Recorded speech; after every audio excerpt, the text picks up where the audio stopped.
Road બાબતે, દુધાળા ગીર ગામની અંદર રહેણાંકના મકાનો ઉપર ભયજનક રીતે વીજળીના તાર મૂકેલા છે.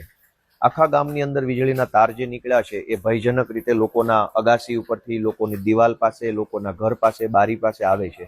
આ બાબતની આજે વીજળી વિભાગને રજૂઆત કરતા તેમાં મુખ્ય બે પ્રશ્નો બહાર આવ્યા. એક તો ભયજનક તાર લાગેલા છે અને બીજો પ્રશ્ન એ છે કે ત્યાં ટીસી નાના નાના ટ્રાન્સફોર્મર્સ લાગેલા છે. તો ટ્રાન્સફોર્મર બદલી અને મોટા ટ્રાન્સફોર્મર મૂકવાની દરખાસ્ત થઈ ગઈ છે. એ બાબતની રજૂઆત આજે થઈ છે. આ સિવાય પીરવડ ગામે વાસ્મો યોજના અંતર્ગત લોકભાગીદારીથી સંપ બનાવવા માટે ગામજનો પાસેથી લોકફાળો લઈ લીધો છે, પરંતુ કામ ચાલુ થયું નથી. આ પ્રશ્ન પણ હતો.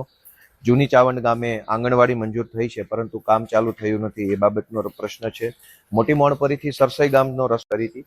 અને આ સિવાય અન્ય સામાન્ય જે કંઈ પ્રશ્નો હોય એની ચર્ચા આજે તાલુકા સંકલન સમિતિની બેઠકમાં વિસાવદરના પ્રાંત અધિકારીની અધ્યક્ષતામાં થઈ છે. ખૂબ પોઝિટિવ માહોલમાં, ખૂબ જ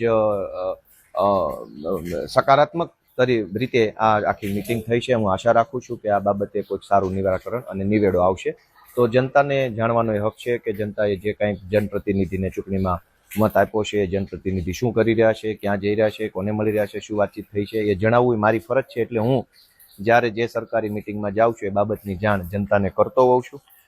દરેક તાલુકામાં આ વ્યવસ્થા છે કે જે કાંઈ પણ જનતાના લોંગ ડ્યુ પ્રશ્ન, એટલે કે લાંબા સમયથી પડતર પ્રશ્ન હોય એને તાલુકા સંકલન, જિલ્લા સંકલનમાં પૂછવાથી એના ઘણા બધા જવાબો ત્યાંથી મળતા હોય છે. સૌને જય કિસાન, જય જય ગરવી ગુજરાત.